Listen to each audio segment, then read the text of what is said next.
In this video, we'll see how the general principle of differentiation can be applied to solving problems.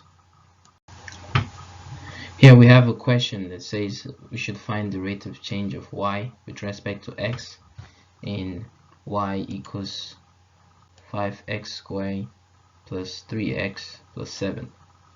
Now recall that the general rule for differentiation is if y equals x raised to the power n, then dy dx will be n x n minus 1.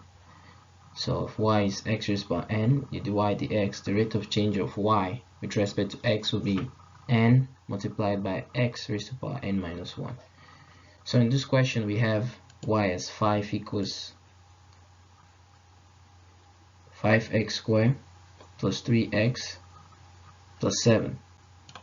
So if we find the rate of change of y with respect to x using the general principle that we have here, all we do is we have dy dx, which is the rate of change of y with respect to x, equals 5, that was here before, multiplied by 2. Where did this 2 come from? It came from the power, the n, the power that was on top of x here. So 5 multiplied by 2x raised to the power 2 minus 1, so n minus 1, since 2 is the n in this case. Then we have a plus 3, then you have 1 multiplied by 1. Where did this 1 come from? This 1 came from here because you have 3x here, and whenever you have an x or any alphabet just by itself without any power, there's a 1 there. So if you have x, this x is actually x raised to power 1. So that's where the 1 came from. So we have 3 multiplied by 1, x raised to power 1 minus 1 plus 0. Now remember from the general rules for differentiation, whenever you have a constant is a number that doesn't have any letter multiplying it. So this 7 is a constant, and whenever you're differentiating a constant, it's always going to be equal to 0. So the differentiation of 7 is 0 because 7 is a constant. Then we have 5 multiplied by 2 is going to give us 10. So x, 10x raised to the power 1, because 2 minus 1 is going to give us 1 here. Plus 3 multiplying 1 here is going to give us 3 here.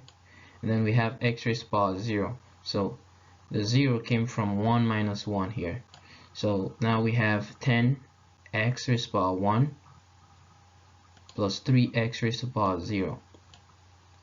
But now remember that anything raised to the power 0 goes to 1. So x raised to the power 0 is actually 1. Anything raised to the power 0, 10 raised to the power 0 is 1. 1 million raised to the power 0 is 1. You can try that on your calculator. Take a number, raise it to the power 0, it's going to give you 1. So this leads us to dy dx is equal to 10x, because x raised to the power 1 is the same thing as x, so we can write 10x plus 3 multiplied by 1. Where did this 1 come from? The 1 came from x raised to the power 0, because x raised to the power 0 is 1. So 3 multiplied by 1, that's going to lead us to dy dx being 10x plus 3, because 3 multiplying 1 is 3. So the rate of change of y with respect to x for this question that we were given, y equals 5x squared plus 3x plus 7, is 10x plus 3.